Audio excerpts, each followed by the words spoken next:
종교인 과세 부분은 사실 종교 법인에다가 세금 내라는 거 아니에요, 그거든요. 종교 법인 문제가 아니고 종교 단체로부터 월급을 받는 사람, 이 사람들한테 쉽게 표현해서 일반 똑같은 직장인으로 보고 노동자죠. 네, 노동자로 보고 세금을 내라 이건데 여기에 대한 설왕설래가 계속 있었고 김진표 의원이 또 그거 발의하고 그러면서 뭐 그 법을 발의하진 않았죠. 2년 유예하는 걸 또 발의하고 그러면서 폭탄 맞고 수면 아래로 잠기나 했는데 지금 당장 이제 그대로 두면요. 불과 한 10여일 후에 이 법이 시행이 돼요. 네. 그렇다 보니까 종교인들이 이제 뭐랄까 내가 보기엔 그런 것 같아. 미션을 누구한테 줬는데 이걸 유예를 못 시키니 직접 나선 것처럼 보이거든요. 그래서 지금 개신교 단체들이 일부가 종교인 과세는 형평성에 위배된다. 종교 탄압 묵과하지 못한다 그러면서 지금 현재 긴급 논평 내고 지금 난리가 났습니다. 여기서 교회 다니시는 분, 절에 다니시는 분, 성당에 다니시는 분.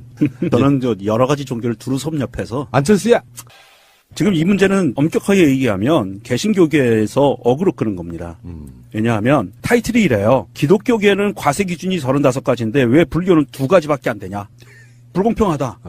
볼까요? 기독교계에서 목사님이 받으시는 신도나 교회로부터 받으시는 돈의 목록을 한번 볼까요? 이래요. 생활비, 사례비, 상여금, 격려금, 사택공과금, 이사비, 목회활동비, 전도신방비, 사역지원금, 도서비, 연구비, 휴가수양비, 자녀교육비, 차량유지비 등등등등. 이를테면 이런 거요. 40여 가지가 넘어요. 좀 심하게 말하면 화장실 사용비, 여기에 뒤집어 말하면 모 교회에 가면은 이제 카드 수납도 가능한 시대인데 헌금 면목만 몇십 가지가 있다는 거 아니에요? 맞아요. 예.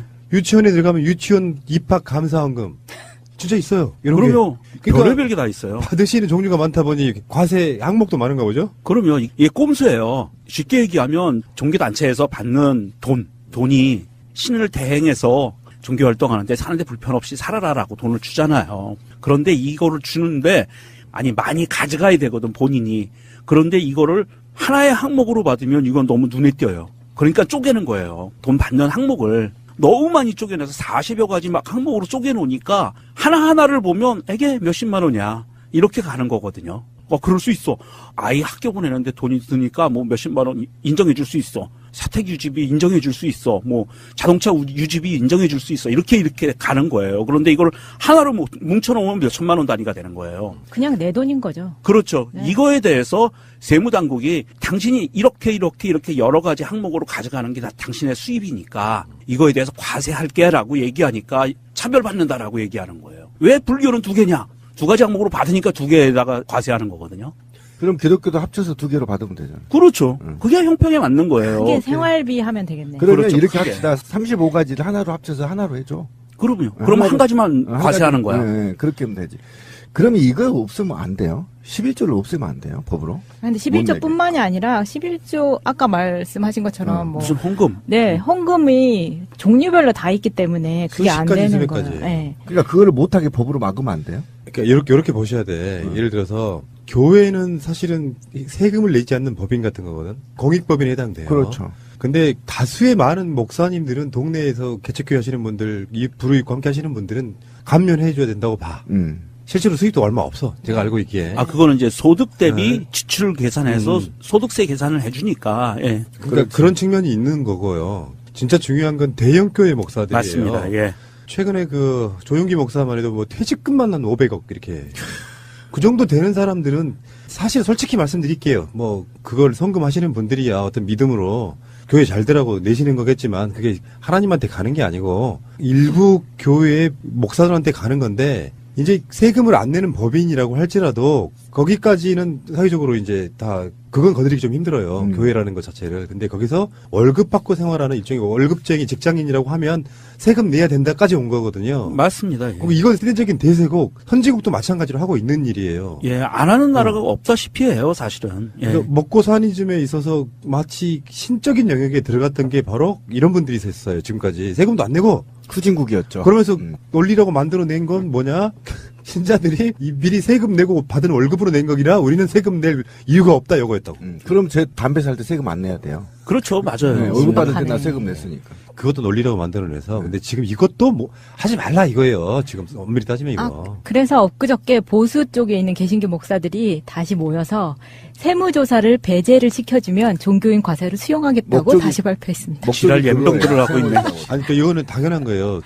과세는 필연적으로 나중에 뭔가 불법성이 발견되면 세무조사를 할 수밖에 없어요. 그럼요. 그러니까 처음에는 그냥 알아서 내게끔 만들어주는데 들리는 소문에 의해서 실제 소득은 10억인데 소득 신고한 걸 보면 1,000만 원이라고 신고하면 당연히 세무조사 당연하죠. 들어가죠. 그게 아니라 지금까지 무법천지에서 돈을 모았잖아요. 목사들이, 대형교회 목사들이.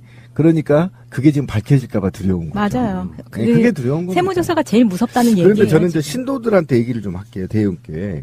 그러니까 하느님이 말씀하시기를 낮은 데에 임하라고 하셨잖아요. 근데 내가 어렵게 돈 벌어서 정말 힘들게 노동을 해서 번 돈을 11조를 가서 냈더니 그 돈이 악마한테 금잔들을 깔아주고 금마차를 사주고 그러면 이게 하느님이 볼 때 악을 키우는 거잖아요. 천당에 못 가요. 전 분명히 말씀드립니다. 근데 교회에서 세뇌를 시키기를 11조를 내면 그게 너한테 100배, 1000배로 돌아온다고 가르치기 때문에 사람들이 주머니에서 자기 월급의 10분의 1이 너무 자연스럽게 나오는 거예요. 거기에 항상 나오는 예시가 있는데 그 록펠러 있잖아요. 네. 미국에. 이 사람이 11조를 내서 얼마나 부자가 됐는지를 정말 모든 교회에서 이야기를 해주거든요. 저도 한때 거기에 혹해서 얼마 되지도 않는 월급에서 그렇게 띄어서 낸 적이 있기 때문에 이 내는 사람들의 마음을 정말 잘 압니다. 그리고 그렇다고 쳐요. 그러면 내가 낸 돈이 어떻게 쓰인지는 알 수 있어요, 신도들이? 모르잖아요. 내 주머니에서 나가면 거기서부터 신경 안 쓴다고 또 교육을 받습니다. 환장하겠다. 신의 영역으로 들어간 돈이기 때문에 그럼요. 그건 따져서도 안 되고 밝힐 필요도 없는 그러니까 거고. 결국은 어떻게 됐든 내가 힘들게 노동을 해서 번 돈을 교회에 갖다 바쳤더니 악마에게 금잔디를 깔아주고 금마차를 사준 거 아닙니까? 그렇게 생각을 전혀 안 한다니까요. 그러니까 결국은 천당에 못 간다고요. 그러니까 목사 잘못 만나서 천당 못 간다고 명심하시라고요. 하려면 촛불교회 같은 데 내십시오. 예, 정말 낮은 곳에서 장애인들과 빈민들과 함께 생활하고 있는 그런 교회에 헌금을 하면 천당 가요. 저 자신 있습니다. 그러니까 건물이 교회가 아니고 신도들이 교회라고 그러는 거예요. 성경에서는. 그리고 현대 국가 체제에서 세금이라는 것은요. 소득 있는 곳에 과세 있다. 이거 대원칙입니다. 그래서 이 소득이라는 게 어찌됐든 돈을 벌었으면 그 사람이 목사님이건 신부님이건 스님이건을 따지지 않고 수입이 있고 1년에 생활한 지출을 보고 해서 감면 혜택 다 계산해서 많이 벌었으면 세금 내고 적게 벌었으면 환급해주고 이게 맞는 거예요. 근데 이제 최근에 국민적 정서에 완전히 좀 심하게 반하는 사건이 하나 있었죠. 명성교회 부자세습. 그 양반 진짜. 김하나 목사. 김삼환 목사. 김하나 아들이 아들이. 김하나. 네, 아들인데 김하나님 이렇게 부르죠. 이 사건이 어떻게 된 건지 설명 좀 해주시라고. 이 대형 교회인데 명성교회가 명일동에 있는 자산이 1,000억대입니다. 네, 원래는 개척교회처럼 조그맣게 시작을 했다가 지금 이렇게 커진 거예요. 그러면서 이게 지금 세습 과정을 간략하게 설명을 드리면 처음에는 세습을 안 하겠다고 선언을 합니다. 그러면서 이제 교인들을 캄다운을 시키죠. 그렇지만 나중에 이 아들을 계열사죠. 명성교회 하남기도처 새노래 명성교회에 담임 목사를 취임을 시킵니다. 그런 후에 명성교회와 이 새노래 명성교회를 합병을 합니다. 기억이야 뭐야. 이건희한테 배웠는데? M&A네. 그러면서 아버지 김삼환이 담임 목사에서 퇴임을 하죠. 그러면 두 교회가 합병이 됐는데 이 명성교회의 담임 목사인 아버지가 퇴임을 했으므로 아들이 담임 목사로 되는 거예요. 야, 자동으로. 이거 이건희한테 배운 거 맞아요. 그리고 이름이 하나가 뭐니 씨발 부를 때 기 하나님밖에 더 되냐고 이게 지금. 일부러 그렇게 진 거지. 둘리라고 졌어야 되는데. 그런데 이게 지금 굉장히 지금 논란이 되고 있는데 뭐가 논란이냐면 이게 이제 세습 과정에도 논란이 있었지만 지금 가장 큰 문제가 지금 명성교회가 예수교 장로회 총회 소속이에요. 이게 총회 헌법이에요. 이게 하나님 헌법 2조 28조 6항에 위임 목사의 담임 목사 또는 징병인 아래 각호에 위임할 수 없다고 되어 있는데 이 중에 목사를 배우자나 직계 종비 속에 위임할 수 없다고 나와 있어요. 법의 원칙에. 그러니까 이게 교회 세습이 아니라 합병으로 이루어진 결과이기 네, 때문에 이걸 만든 거지. 네, 규정에 어긋나지 않는다. 그래서 지금 분열이 일어나서 집회가 지금 계속 일어나고 있고 지금 신도들도 장신대의 대학생들이죠. 장로의 신학대학교 대학생 중심으로 지금 강력한 촛불이 지금 형성되고 있는데 이게 1,000억대가 지금 세습되고 있거든. 1,000억대가. 최소 1,000억대라고 하죠. 1,000억대가 지금 세습되고 있는데 이런 경우에도 지금 세금 하나 내지 않고 1,000억을 받아 처먹는 거 아니야, 목사가. 그러니까 참. 이것도 블루오션이잖아. 계속 돈 내잖아, 11조. 비슷한 예로 제가 우리 동네에 좀 살짝 대형 교회가 하나 있어요. 뭐 정말 유명하지는 않은데 그 지역 내에서는 꽤 알아주는 교회 막 유치원도 갖고 있고 건물도 크고. 근데 그분들이 지난 주말에 동네 전체, 그러니까 1동, 2동 통틀어가지고 주요 요소에서 찌라시 나눠주고 뭐 이러고 있더라고요. 그걸로 끝난 게 아니라 뭐 나눠주는 게 이제 뭐 물티슈, 화장지는 기본이고 팝콘 점점점 안쪽으로 들어갔더니 나중에는 오뎅 먹는 것까지 동원해 가면서 속으로 제가 그런 생각을 했어요. 이분들 대대적으로 영업 나오셨네. 사실 교회라고 하는 게 어디까지가 순수하고 믿음이냐 이렇게 바라보는 문제 이런 걸 생각해 볼 수도 있는데 이게 대형화되고 조직화되면 결국에는 회사예요. 근데 이제 우리 같은 이제 무신론자들, 무종교인들이 받아들이지 못하는 거는 어떤 건전한 근로를 통해 가지고 노동을 통해서 뭔가 재화를 창출하는 게 아니라 종교 자체는 맹목이거든요. 무조건 믿는 게 종교예요. 의심하면 안 돼. 그래서 믿는다는 표현이 그런 뜻이잖아요. 그렇죠. 네. 존재를 믿는 거거든. 그 맹목적인 어떤 신자들의 돈을 받아서 그걸로 부동산 사서 투기하고요. 헌금을 막 격려하고 그러면서 교회 나오라고 하는 게 순수해 보이지가 않는 거예요. 예를 들어서 정말 힘든 시기에 여러분들과 함께 고통을 나누고 싶다 정도 그런 느낌이 아니고 신자가 점점 줄어들거든요. 전 세계적인 추세예요, 이거는. 유럽 같은 경우는 우리가 대부분 다 서구 선진국 그러면 기독교계라고 생각하지만 심지어는 전체 인구들 중에 기독교 인구가 30% 미만인 나라들이 수두룩벅적해요, 유럽에. 우리나라보다 더 적은 거예요, 숫자가. 기독교를 믿는 사람들이. 근데 그 사람들이 그 종교의 힘을 이용해서 어떤 금전적으로 돈을 벌어들이는데까지 그럴 수 있다고 쳐. 나는 인정하겠다는 거예요. 난 그것도 인정 못하겠다는 근데 거예요. 국민으로서 세금 내는 것도 지금 이렇게 저항하고 있는 거잖아요. 네. 그런데 이 명성교회가 무슨 악행을 했는지 정말 저는 분노를 참을 수가 없어요. 가장 유명한 게 그 세월호 막말이죠. 하나님이 공연히 세월호를 침몰시킨 게 아니다. 나라를 침몰하려고 하니 하나님께서 어린 학생들을 이 꽃다운 애들을 침몰시키면서 국민들에게 기회를 준 것이라고 말한 적이 있었죠. 이게 아가리로 확 이게 찢어버려요. 목사가 아니에요. 악마죠 이미. 그죠? 그러니까 악마입니다. 이걸 이거는. 최대 악마. 좋게 해석하면 어떤 거냐면은 이 사람은 인간계에 있지만 신기에 올라간 사람이에요.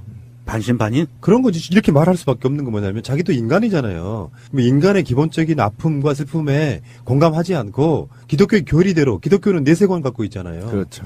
여기서 전두환 같은 개지랄을 해도 기독교만 믿으면 천당 간다고 믿는 사람들이 이런 개지랄을 그렇죠. 하는 거예요. 개지랄하고 용서를 빌면 용서를 예. 하는 거잖아요. 근데 제가 볼 때 이런 목사들은요 MRI 못 찍을 것 같아요. 뿔이 나와버리잖아. 근데 이미 이 당시에 2014년에도 명성교회는 재정 관리를 하던 장로가 1,000억 원대 비자금 관리 이것 때문에 자살을 한 적이 있었어요. 1,000억 원대예요. 당하신 건 아니고. 그리고 이때 보면은 김사만 목사는 17대 대선 당시 이명박 후보를 공개적으로 지지를 했었고 예배 중에도 수시로 이명박 후보를 지지하는 의사를 밝혀서 그때도 얘기가 많이 있었는데 한번 읽어주시죠. 네. 나중에 이명박 퇴임 예배까지 주관하게 되는 게 이 명성교회 김사만입니다. 그리고 이때 청와대에 들어갈 때요. 아들 지금 김하나 목사 그리고 자기 사위 청원교회 목사까지 다 데리고 들어가고요. 그 후에 박근혜가 정권을 잡았을 때는 박근혜의 조언을 하러 들어가는 고정 목사가 김사만 목사예요. 김사만 목사. 그러면 그 김사만이는 이명박 시기에 박근혜 시기에 다 갖고 있겠네. 그렇죠. 그리고 보면은 2008년부터 매해 1,000만 원씩 국가인권위원회 위원장이 이 교회에다가 기부를 합니다. 불법적인 거죠. 이게 나중에 논란이 되면서 맞다. 네, 막 의혹 받고 이렇게 난리를 친. 개인 돈으로 기부한 게 아니고 국가위원회 그 공금 갖고 기부했었어요. 네, 이런 식이에요 이 교회가. 자, 근데 이제 저는 김진표 의원 이야기를 안 할 수가 없어요. 그렇게 해서 이제 그 유예하는 것이 막히니까 또 다른 법을 지금 발의를 해요. 종교인 세제 혜택 법안. 그러면 이 법을 만들 이유가 없잖아. 왜 이러실까? 김진표 의원 이분이 장로님인가 그렇죠? 중요한 직책을 맡고 계셔서 그런지 모르겠는데 하나님의 영광을 이 땅에 실현하기 위해서 목사님에게 가는 세제를 혜택을 주자. 이 양반은 국회를 하나님한테 보훈하는 거네. 그죠? 그러네. 그렇게 되는 거죠. 명박이과네. 그냥 가서 교회에서 살지 뭐라 국회의원 해. 참 답답하네. 그러니까 뭐냐면 어떤 내용이냐면은 보통 이렇게 저도 예전에 좀 안 좋을 때 이제 세무신고하러 회사에 있을 때는 그게 다 알아서 하잖아요. 네. 직접 신고하러 갔는데 놀라운 건 그런 거였어요. 다 세금을 이제 공제해주는 쪽으로 가니까 세금 낼 게 0원이더라고. 그렇죠. 그거야, 그거. 그러니까 저소득층에게 현금 지원하는 근로장려금, 자녀장려금 같은 세제 혜택을 종교인들에도 확대 적용하는 내용이에요. 기타 소득으로 자신의 소득을 신고한 종교인에게도 세제 혜택을 주자. 기타 소득은 일반 근로자가 신고하는 근로소득과 달리 필요 공비로 인정해주는 부분이 많기 때문에 꼼수죠, 이것도. 근데 김진표 이분이 이제 국회 조찬 기도 회장님이시기도 하고 그런데 본인이 다니는 교회도 제가 봤을 때는 개척교회나 작은 교회는 아닐 것 같아요. 그리고 이런 법안을 자꾸 만드는 거는 사실은 작은 교회보다는 큰 교회를 돕기 위한 거잖아요. 그렇죠. 그러면 대형 교회는 깔끔하게 어떤 그룹으로 나눠서 도와줄 수 있는 교회는 도와주고, 사실 대형 교회는요, 김삼환 목사처럼 이 김하나라는 사람이 올해 44이거든요, 만으로. 그리고 이 사람은 뉴욕에서 고등학생 때부터 뉴욕에서 유학을 시작을 했어요. 그러면 이 사람이 박사학위 몇 개 막 이런 식이거든요. 그 미국에서도 대학교를 3개인가를 다녀요.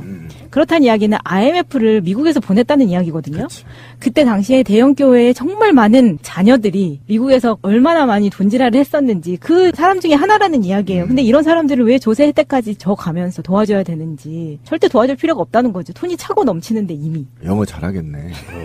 그러니까 이게 지금 김진표 의원이 발의한 법안에 지금 이게 좀 심각한 문제가 있는 게요. 과세의 형평성을 현저하게 침해할 우려가 있어요. 지금 국세청에서 나와 있는 기본 원칙을 한번 말씀드려 볼게요. 기타 소득, 이거는 고용 관계가 없는 자가 강연이나 뭐 이렇게 해서 맞아요. 별도로 얻는 수입을 기타 소득이라고 하는데, 이 다른 소득과 합산하여 과세하는 것이 원칙인데, 기타 소득 금액이 연간 합계액이 300만 원 이하인 경우에는 납세자가 분리과세를 택하든지 종합과세를 받든지 선택할 수 있게 돼 있어요. 그래서 300만 원을 초과하는 경우에는 선택의 여지가 없이 종합과세가 딱 되는 거예요.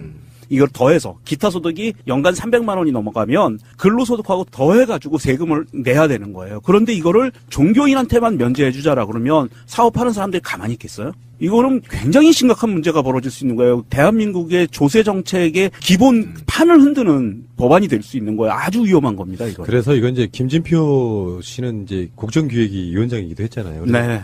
사실 문재인 대통령한테 굉장히 짐이 되는 느낌이 좀 있어요. 왠지 부끄러워 죽겠어. 이렇게 막 이런 종교적으로 집착을 하는지. 근데 문재인 정부 자체는요, 김동연 부총리부터 시작해가지고 예외 없다. 법에 정해진 대로 간다, 이 입장이에요. 그러니까 문재인 정부에 있어서의 그 종교인들 입장에서 보면 김진표를 내세워서 뭔가 이 판을 예정대로 가지 못하게 하려고 엄청 노력하고 있는 게 보이는 거거든요. 그럼 결국은 김진표가 교회 프락지네요. 그렇죠. 왜 그렇게 봐야 되는 거죠? 교회 특수활동비를 받아가지고 그렇죠. 이제 프락지를 하고 있는 그럴 거죠. 수 있다고 생각을 하고요. 이게 기타 소득이라고 얘기하는 거 있죠. 이 기타 소득은요, 법률적으로 8개 항목 정도는 좀 많은데, 8개 항목 정도에 해당하면 이 기타 소득 금액의 80%를 경비로 인정을 해줘요. 그냥 영수증 없어도.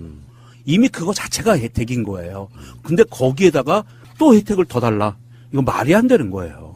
어쨌건 뭐 종교인들 불우한 이웃과 함께 하시는 정말 좋은 분들도 꽤 많은 거, 그런 분들만 주로 만나봤거든요. 대형교회 목사는 평생 한 번도 본 적이 없습니다. 그런 종교인들까지 이렇게 폄하가 되지 않길 바라고, 제가 알고 있기에 종교인들 중에 그런 분들은 스스로 소득신고해서 세금 내시는 분들도 꽤 많이 있는 걸로 알고 있습니다. 근데 꼭 있는 자들이 꼭 이런 식이에요. 서민들, 자기보다 월등히 못 사는 일반 서민들한테는 수십 가지 명목의 헌금을 뜯어내면서 자기들 소득세 이 부분에 대해서는 이렇게 빠져나가려고 하고 있고. 간단해요. 하느님의 노예가 아니라 돈의 노예가 돼 있기 때문에. 예, 알겠습니다.